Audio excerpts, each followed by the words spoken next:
Good morning everyone. আজি 16 সেপ্টেম্বৰ অসমৰ প্ৰতিদিনখনলৈ মই হেডলাইনখিনি পঢ়িবলৈ আগবাঢ়িছোঁ। ক্ৰীড়াবিদক নস্যাৎ কৰি ভোট যুদ্ধ ৰাজনৈতিক ৰথী মহাৰথী অসম অলিম্পিক সন্থাৰ নিৰ্বাচনক লৈ তৎপৰ মন্ত্ৰী বিধায়ক। বিধায়ক CEM প্ৰাক্তন বিধায়কসহ বিজেপি নেতা চৰকাৰী বিষয়া নামিছে নিৰ্বাচনত। 22 ছেপ্টেম্বৰ ডিব্ৰুগড়ত উপসভাপতি, একেকৈ সাধাৰণ সম্পাদক, কোষাধ্যক্ষ পদ, 6টা যুটীয়া সম্পাদক, 16 কাৰ্যবাহী সদস্য পদৰ বাবে 78 প্ৰাৰ্থীৰ মাজত হ'ব নিৰ্বাচন। কটকটীয়া নিৰাপত্তাৰ মাজত সম্পন্ন তৃতীয় বৰ্ষৰ নিযুক্তি পৰীক্ষা। 2-3 ঘণ্টাৰ আগৰে পৰা প্ৰাৰ্থীৰ দীঘলীয়া শাৰী, জোতা মোজা খুলিবলৈ দি প্ৰাৰ্থীক চলালে তালাচী। মোবাইল ইণ্টাৰনেট কৰ্তনক লৈ প্ৰতিক্ৰিয়া, বন্ধ থাকিল দেওবৰীয়া বজাৰ ক্ষুদ্ৰ ব্যৱসায়। দিল্লীৰ মুখ্যমন্ত্ৰীৰ পদ এৰিব অৰবিন্দ কেজৰিৱালে। 3 নম্বৰ পৃষ্ঠাত আছে চুমিৰ বিয়াত হাৱালাৰ জৰিয়তে 2 কোটি আদায় দিছিল প্ৰবঞ্চক বিশালে। পোহৰলৈ আহিছে অনলাইন ট্ৰেডিঙৰ কাণ্ডৰ তথ্য। মুঠ 5 কোটি টকা পাতি লোৱা বায়েকৰ বিয়াত উৰুৱাইছিল বিশালে। বিলাসী হোটেলৰ আহাৰ গ্ৰহণত অভ্যস্ত চুমিয়ে নাখায় আৰক্ষীয়ে যোগান ধৰা চালু হোটেলৰ খাদ্য।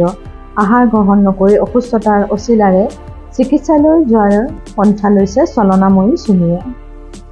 সাৰদা কেলেংকাৰী, ৰাজসাক্ষী, মুখ্যমন্ত্ৰী জ্ঞাতাহাৰে চলি আছে ট্ৰেডিং। 11,000 কোটি টকীয়া অনলাইন ট্ৰেডিং কেলেংকাৰীক লৈ সৰব অখিল গগৈ।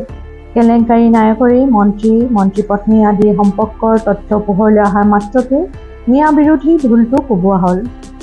ৰিংখাঙৰ ধমনত শোকাবহ পথ দুৰ্ঘটনা, নিযুক্তি পৰীক্ষা দিবলৈ গৈ মৃত্যুক সাৱটিলে চাচনিৰ যুৱতীয়ে।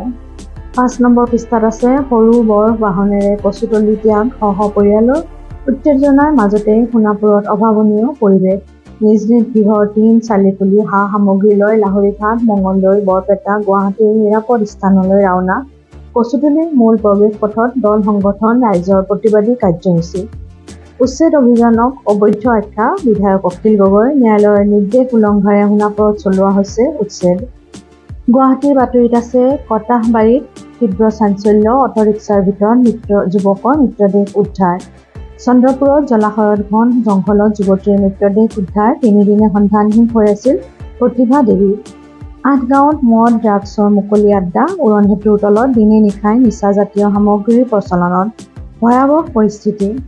9 নম্বৰ পৃষ্ঠাত আছে প্ৰাক্তন অধ্যক্ষসহ ভাৰপ্ৰাপ্ত আৰক্ষী বিষয়াক গ্ৰেপ্তাৰ। কলকাতাৰ চিকিৎসক ধৰ্ষণ হত্যাৰ ঘটনাত CBI জিম্মাত 2 অভিযুক্ত। খেলৰ বাতৰিত আছে ডায়মণ্ড লীগত নীৰজ চোপ্ৰাৰ ৰূপৰ পদক। 1 ছেণ্টিমিটাৰৰ বাবে 2য় স্থানতে ক্ষান্ত ভাৰতীয় তাৰকা। ছাব জুনিয়ৰ ৰাষ্ট্ৰীয় ফুটবল প্ৰতিযোগিতাত অপৰাজয় অসম ছেমিফাইনেলত। এয়া আছিল আজি অসমীয়া প্ৰতিদিনখনৰ মূল হেডলাইনখিনি। আপোনালোকে মোৰ চেনেলটো লাইক আৰু ছাবস্ক্ৰাইব কৰিবলৈ নাপাহৰিব। আপোনালোকৰ আজিৰ দিনটো শুভ হওক। নমস্কাৰ।